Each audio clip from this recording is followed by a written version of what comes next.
trdemu srcu, ki se odloči s krotkostjo odpreti za Svetega Duha, da Bog vedno milost in dostojanstvo, da se ponovno dvigne, če je potrebno preko ponižanja.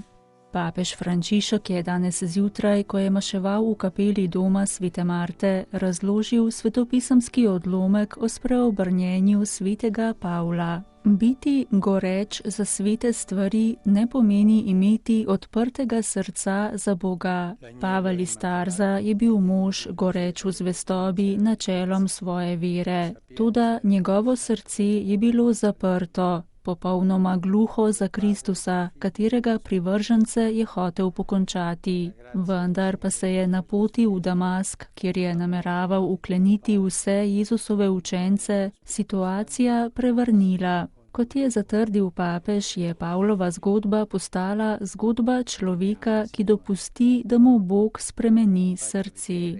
Na poti je Pavla ovila mogočna luč, zaslišal je glas, ki ga je klical, padel je na tla, v trenutku je začasno oslepel. Savel, tako močan in odločen, je bil na tleh.